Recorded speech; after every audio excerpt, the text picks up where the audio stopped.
Hello दोस्तों, तो चलिए अब हम आज की कहानी पढ़ना शुरू करते हैं। अरे सामने क्या खड़े हो खंबा बनकर, हटो यहाँ से। लता ने अपनी भाभी को देखकर मुंह बनाकर कहा, लेकिन आकांक्षा नहीं हटी और गुस्से में भरकर बोली, ननद रानी, अब अपने इस भाई को अपने ही घर ले जाओ, वहीं बैठकर कान भर लेना। इस घर में आने की जरूरत ही क्या है। ननद वो चक्की सी भाभी को देख रही थी। इसके बाद जो भाभी ने किया उसे देखकर ननद और पति के रोंगटे खड़े हो गए। कहानी की सच्चाई जानने के लिए वीडियो को पूरा देखें और चैनल को सब्सक्राइब करना ना भूलें। आकांक्षा, मेरे सीधेपन का फायदा मत उठाओ। तुमने लता दीदी से क्या कहा? दीपक अपनी पत्नी आकांक्षा से आंख निकालकर सवेरे सवेरे कहने लगा तो आकांक्षा भी गुस्से में बोली, तुम्हारी बहन ने मेरे घर में आग लगाने में कोई कसर नहीं छोड़ी है। मैं उसकी आंख में कांटा बनकर चुभती रहती हूँ। अगर एक जवाब दे दिया तो तुम्हारी बहन को बुरा क्यों लग रहा है? दीपक लगभग हाथ उठाते हुए आकांक्षा की तरफ बढ़ा तो आकांक्षा ने कहा, अपनी बहन के लिए अब मुझ पर हाथ उठाओगे?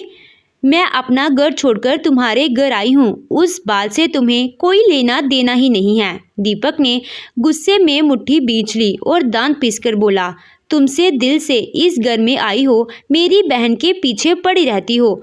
माँ थी तो उनकी कदर होती थी, लेकिन माँ के जाने के बाद से तो तुमने उनका इस घर में आना ही बंद करवा दिया। यह सुनकर आकांक्षा के आंसू निकल पड़े। उसने रोते हुए दीपक से कहा, दीपक, मैं तुमसे बहस करके हार चुकी हूँ। या तो तुम अब अपनी बहन के साथ रहोगे या मेरे साथ। दीपक ने आंख निकालकर आकांक्षा को देखा और कहा, यही हालात रहे तो मैं तुम्हें तलाक दे दूंगा। मैं अपनी बहन की बेइज्जती बर्दाश्त नहीं कर सकता। मैं दीदी के घर जा रहा हूँ और तलाक के पेपर भेज दूंगा। इतना कहकर दीपक बाइक स्टार्ट करके चला गया और आकांक्षा सोफे पर बैठी दरवाजे को देखती रह गई। उसे समझ में नहीं आ रहा था कि अपने घर को बचाने के लिए क्या करे, क्योंकि उसकी ननद ने तो उसके पति पर पता नहीं ऐसा क्या किया है जो वह उसकी एक भी सुनता ही नहीं है। आकांक्षा को याद आने लगा कि एक दिन इसी दरवाजे से उसने इस घर में कदम रखा था, जब सासू माँ दरवाजे पर आरती की थाली लिए खड़ी थी और उसकी ननद लता उस दरवाजे का शगुन मांग रही थी। आप दोनों कान खोलकर सुन लो, मैं इतनी आसानी से तो आपके अंदर आने नहीं दूंगी। इकलौती ननद हूँ तो जो मांगूंगी देना पड़ेगा। दीपक ने अपनी बहन से कहा, अरे दीदी, इस चैन के बजाय कुछ और मांग लो। दरअसल लता इस रस्म में अपनी भाभी से वही सोने की चैन मांग रही थी जो उसने पहन रखी थी और उसको दीपक ने गिफ्ट में दी थी। लता मुंह बनाकर खड़ी रही तो दीपक ने आकांक्षा से इशारा करके कहा था। आकांक्षा ने चुपचाप गले से चैन निकालकर लता के हाथ पर रख दी थी। सासू माँ खुश होते हुए बोली थी कि यही होता है बहन से प्रेम करे। भाइयों की तो बहन के लिए जान हाजिर होती है। तो यह चेन क्या चीज़ है? आकांक्षा को इस समय समझ में आ गया था कि दीपक की बहन का इस घर में कुछ ज़्यादा ही दखल है, जबकि उसकी शादी हो चुकी है। आकांक्षा को अंदर तो बुला लिया गया, लेकिन रस्मों के नाम पर बार बार लता आकांक्षा से कुछ न कुछ मांगती रही। बक्सा खुलाई के समय सास ने तुरंत कहा, बहू, जो तुम्हारी नंद मांगे वह दे दो। इस रिवाज में तुम्हारे सूटकेस में से इसे जो भी पसंद आएगा वह तुम्हें देना पड़ेगा। आकांक्षा ने सोचा कि लता इतनी भी बेवकूफ़ नहीं होगी कि कुछ भी मांग लेगी, मगर लता ने उस समय भी आकांक्षा का दिल दुखाया था। सूटकेस खोलने के बाद लता काफ़ी देर तक एक एक सामान को देखती रही और फिर बोली, मुझे तो यह झुमके दे दो, यह बहुत सुंदर लग रहे हैं, और यह पीली साड़ी भी बहुत सुंदर है। यह सुनकर आकांक्षा ठिठकी सी नंद को देखती रह गई। उसे चुपचाप खड़े देखकर सासू माँ ने कहा, अरे बहू, देख क्या रही हो? यह रस्म रिवाज रोज रोज थोड़े होते हैं। इकलौती ननद है तो दे क्यों नहीं देती? झुमकी और साड़ी देते हुए आकांक्षा का दिल रो रहा था, लेकिन वह कह नहीं सकती थी क्योंकि अभी अभी तो घर में आई थी। लता ने झुमके इस वक्त पहन लिए और कहने लगी, मम्मी, भाभी की माँ से कहकर आप भी एक ऐसे ही झुमके ले लेना। ये सुनकर तो आकांक्षा की आंखें फटी रह गई कि अगर झुमके पसंद है तो मेरी माँ से ही क्यों लेने हैं, खुद भी तो बनवाए जा सकते हैं। आते ही ससुराल में सास और ननद का ऐसा व्यवहार आकांक्षा का दिल दुखा गया था। उसने दीपक से भी कहने की कोशिश की, लेकिन दीपक ने कहा, इतनी छोटी सी चीज देकर रो रही हो, अरे वह मेरी दीदी है, तुम अपना दिल बड़ा रखो। आकांक्षा को समझ में नहीं आ रहा था कि इस घर में उसका अपना कौन है। इस शहर में रहने के कारण लता कभी भी घर आ जाती थी और आते ही उसकी नजरें भाभी के कमरे में रखे हर एक सामान पर होती थी। एक बार उसने अपनी माँ को एक कांजीवरम साड़ी पहनने देखा तो देखते ही बोली, माँ, यह साड़ी तो बहुत सुंदर लग रही है और इसका कलर भी बहुत सुंदर है।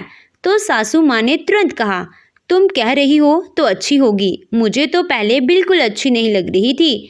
बहू होली पर अपने मायके से लाई थी। लता ने तुरंत मुंह बनाकर आकांक्षा को देखा और कहा, हमें तो भाभी के मायके वालों ने ऐसा कुछ नहीं दिया। सारे कपड़े इतने सस्ते थे और जो सोने की अंगूठी दी थी वह भी बहुत हल्की थी।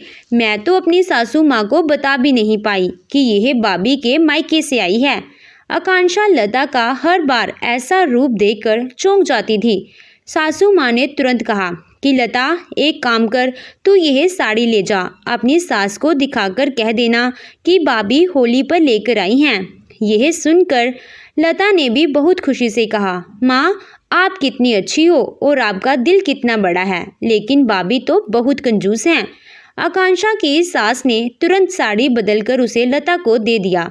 लता तो साड़ी लेकर फूली ही नहीं समा रही थी, लेकिन आकांक्षा को मन ही मन बहुत गुस्सा आ रहा था। उसने लता से कहा कि दीदी, यह साड़ी तो मैंने मम्मी को लाकर दी थी, इस तरह से आपको नहीं लेनी चाहिए। लेकिन आकांक्षा की बात सुनकर सासू माँ ने तुरंत आंख निकालकर आकांक्षा से कहा, माँ बेटी के बीच में क्या होता है तुम्हें देखने की जरूरत नहीं है, अगर आइंदा टांग अड़ाई तो अच्छा नहीं होगा। लता ने मुंह टेढ़ा करके आकांक्षा से कहा था, देखा भाभी, अगर आप ऐसी हरकतें करोगी तो मुंह की खानी पड़ेगी। मैं ससुराल जरूर चली गई हूँ, लेकिन मायके में मेरी ही चलती है। शादी के 6 महीने बाद सासू माँ अचानक बहुत बीमार रहने लगी। उनको कई बीमारियाँ एक साथ हो गई, जिनका इलाज एक साथ संभव नहीं था। इस कारण से उन्होंने बिस्तर पकड़ लिया। अब लता हर दिन मायके में पड़ी रहती थी और आकांक्षा सारा दिन उसका हुक्म पूरा करती रहती थी, क्योंकि वह नहीं चाहती थी कि बिस्तर पर पड़ी सास को कुछ बुरा लगे। आखिर दिन गिनते गिनते एक दिन सास ने अंतिम सांस ले ली। इसके बाद मानो लता ने सास की गद्दी पकड़ ली। दीपक ने आकाश से कहा, मम्मी तो नहीं रही, लेकिन दीदी मम्मी की जगह है, ध्यान रखना उन्हें कभी कुछ बुरा न लगे। माँ के जाने के बाद अब जब भी लता घर आती तो किसी न किसी बहाने से आकांक्षा को सुनाने लगती थी, माँ थी तो इज्जत होती थी, अब तो मैं किसी को फूटी आंख भी नहीं सुहाती हूँ। दीपक ने तुरंत आकांक्षा को घूर कर कहा, मैं देख रहा हूँ आकांक्षा, तुम दीदी का ख्याल नहीं करती हो। उस दिन आकांक्षा ने भी गुस्से में कह दिया कि तुम्हारी दीदी भी सिर पर बैठने की कोशिश कर रही हैं। अरे वह मेरी सास नहीं है जो सास बनने की कोशिश करती रहती हैं। उस दिन दीपक ने आकांक्षा पर हाथ उठा दिया। अपनी बहन के कारण वह अपनी पत्नी को पीट रहा था और उसकी बहन ने एक बार भी आकांक्षा को बचाने की कोशिश नहीं की। कमरा अंदर से बंद था और जब दीपक आकांक्षा के साथ इतना सब करके बाहर निकला तो लता ने कहा, दीपक, तुमने दरवाज़ा बंद करके भाभी को मारा और मैं तो बचाने भी नहीं आ पाई। लता कमरे के अंदर गई और नीचे बैठी आकांक्षा को उठाने लगी तो आकांक्षा ने गुस्से से कहा, दीदी, यह सब आपके कारण होता है, पता नहीं आप इनसे क्या कह देती हो जो यह मेरे साथ इतना बुरा बर्ताव करते हैं। यह सुनकर तो लता ने घर को सिर पर ही उठा लिया। मैं अब इस घर में कभी नहीं आऊंगी। दीपक, तेरी बीवी को ही मेरा आना पसंद नहीं है। रोते हुए लता घर से जाने लगी तो दीपक बोला, दीदी आप जाओगी तो मैं भी चला जाऊंगा यहाँ। मेरी दीदी की इज्जत नहीं, वहाँ मैं भी नहीं रहूँगा। आकांक्षा यह सुनकर तेजी से कमरे से बाहर आई और बोली, पागल हो गई हो क्या? अरे अपने घर से निकालकर कोई बहन के घर जाता है क्या? दीपक ने आग बबूला होकर आकांक्षा के गाल पर जोर से थप्पड़ मारकर कहा, तू जैसी पत्नी हो तो पति घर में नहीं रह सकता। तुझे मेरी बहन बुरी लगती है ना, तो मैं बहन के साथ जा रहा हूँ। पति को ऐसा कहते देखकर आकांक्षा ने तुरंत अपनी ननद से कहा, आप कैसी बहन हो? अगर भाई आपके साथ मुझे छोड़कर जा रहा है तो आपको मना करना चाहिए, आप उल्टा उसको साथ लेकर जा रही हो। लता ने जोर से कहा, अब क्या तू मुझ पर भी अपना जोर चलाएगी? ना तू मेरे भाई को चैन से जीने दे रही है और ना ही मुझे। पता नहीं कौन सी घड़ी में माँ तुझे अपनी बहू बनाकर ले आई थी। आकांक्षा ने दीपक को रोकने की बहुत कोशिश की, लेकिन दीपक अपनी बहन के घर चला गया। अब आकांक्षा घर में अकेली थी। उसने अपनी माँ को फोन करके आने को कहा तो माँ ने भी कह दिया, बेटा तेरा पति घर में नहीं है, अगर हम आएंगे तो वह हम पर कुछ भी इल्ज़ाम लगा सकते हैं। एक बार उनको लौट कर आने दो, फिर हम उनको समझाने की कोशिश करेंगे। आकांक्षा बार बार दीपक को फ़ोन करती रही, लेकिन दीपक उसका फ़ोन काटता रहा। फिर आकांक्षा ने अपने नंदोई को फ़ोन किया तो नंदोई जी ने लता से कहा, लता तुम्हें शर्म आनी चाहिए, तुमने अपने हाथ से अपने भाई का घर तोड़ दिया। अरे बहन के घर भाई रहे तो अच्छा थोड़ी लगता है। यह बात दीपक ने सुन ली और चुपचाप घर चला गया। दीपक को घर में आया देखकर आकांक्षा चुप रही। दोनों के बीच कुछ दिन तक बातें नहीं हुई, लेकिन फिर धीरे धीरे सब सामान्य होने लगा तो आकांक्षा ने अपनी माता पिता को घर बुला लिया। शाम को जब दीपक घर में आया तो उसने सास ससुर को देखते ही आकांक्षा से अकेले में कहा, तुम्हारे माँ बाप की यहाँ आने की हिम्मत कैसे हुई? जब मेरी बहन तुम्हें पसंद नहीं है तो तुम्हारे माँ बाप भी यहाँ नहीं आ सकते। आकांक्षा को तो उम्मीद ही नहीं थी कि दीपक ऐसा कह सकता है। दीपक ने सीधे जाकर अपने सास ससुर से कहा, आपकी बेटी को घर बनाना नहीं बल्कि तोड़ना आता है। या तो आप इसको अपने घर ले जाओ, नहीं तो मेरे घर आने की जरूरत नहीं है। अपने माता पिता का अपमान होते देखकर आकांक्षा बुरी तरह से चिल्लाई, लेकिन दीपक पर कोई फर्क नहीं पड़ा। उसने साफ साफ कह दिया कि यह मेरा घर है और मैं जिसको चाहूँगा वही इस घर में आएगा। माता पिता बेचारे दुखी होकर चले गए और अब दीपक आकांक्षा को उसके माता पिता से भी बात नहीं करने देता था। लेकिन आकांक्षा दीपक के साथ अपने संबंध सुधारना चाहती थी और इसीलिए उसने संडे के दिन आकांक्षा से कहा कि बहुत दिन से हम कहीं घूमने नहीं गए हैं, आज पिक्चर देखने चलते हैं। यह सुनते ही दीपक गुस्से में बिगड़ गया और बोला, सारा दिन घर में खाती हो और सोती हो, तुम्हें क्या पता कि थकान क्या होती है? मैं सारा दिन ऑफिस में काम करता हूँ और पूरा हफ्ता काम करके इतना थक जाता हूँ कि संडे में आराम के अलावा कुछ नहीं सोचता है और तुम्हें पिक्चर देखने की पड़ी हुई है। आकांक्षा को दीपक के इस तरह के बर्ताव पर गुस्सा आया, लेकिन वह अपने संबंधों की खातिर चुप रह गई। मगर कुछ देर बाद उसने दीपक को फ़ोन पर बात करते सुना। फ़ोन काटने के बाद दीपक तुरंत तैयार होकर चला गया। यह देखते ही आकांक्षा का खून खोल उठा। उसने 1 घंटे बाद जब दीपक को फ़ोन किया तो उसको पीछे से लता की आवाज़ आ रही थी कि अपनी बीवी से मत कहना कि तुम यहाँ आए हो। और दीपक ने भी झूठ बोल दिया, मैं ज़रूरी काम से बाहर आया हूँ, तुम्हें कोई काम है तो बोलो, अभी मैं घर नहीं आ सकता। दीपक का यह बर्ताव देखकर आकांक्षा फूट फूट कर रोई। वह मन ही मन लता को कोस रही थी कि यह कैसी बहन है जो अपने भाई का ही घर तोड़ने पर तुली हुई है। शाम को जब दीपक घर में आया तो दीपक ने कहा, मुझे जल्दी से खाना दे दो, मुझे बहुत तेज भूख लगी है।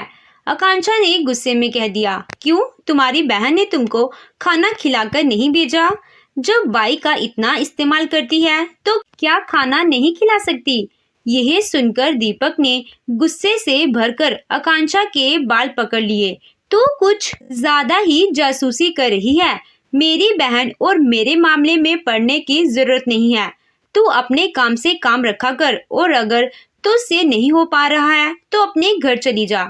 आकांक्षा ने दीपक को जोर से धक्का दिया और बोली, तो फिर यहाँ आने की क्या जरूरत थी? अपनी बहन के घर ही रह जाते।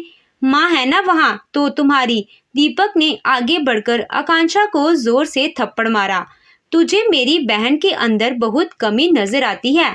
कभी अपनी कमी देखी है तूने? दीपक इसके बाद अपने कमरे में जाकर लेट गया और उसने गुस्से में खाना भी नहीं खाया। आकांक्षा सारी रात ड्राइंग रूम में बैठकर रोती रही, लेकिन दीपक ने एक बार भी उठकर उसे नहीं कहा। सुबह उठकर दीपक नहा धोकर ऑफिस चला गया। आकांक्षा ने नाश्ता लगाकर टेबल पर रखा था, लेकिन दीपक ने अनदेखा कर दिया। अब आकांक्षा से सह नहीं जा रहा था।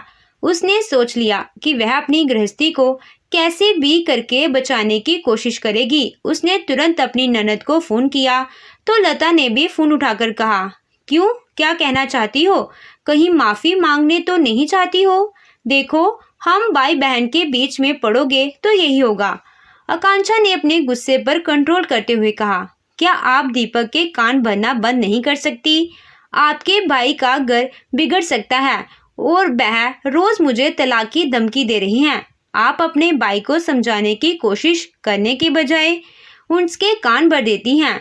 लता ने फोन पर ही गुस्से में कहा, अच्छा तो तुम यह सोचती हो कि मेरा भाई तुम्हारे कब्जे में हो जाए जिससे वह अपनी बहन को छोड़ दे? अगर तुम अच्छी पत्नी होती तो मेरा भाई कभी ऐसा नहीं करता। मेरे भाई को लूट रही हो और मुझ पर इल्जाम लगा रही हो।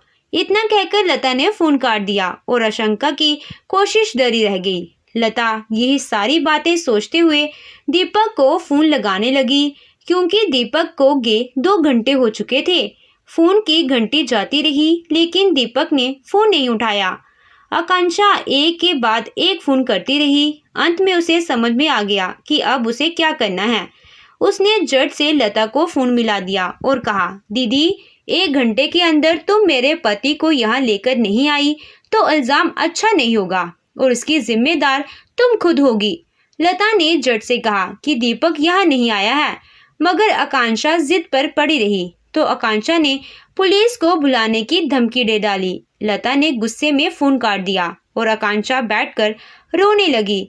उसने अपने माता पिता को फोन किया और कहा, मम्मी, दीपक अपनी बहन के चक्कर में अपना घर बिगाड़ रही हैं। मैं इनको कैसे रोकूं, मुझे समझ में नहीं आ रहा है।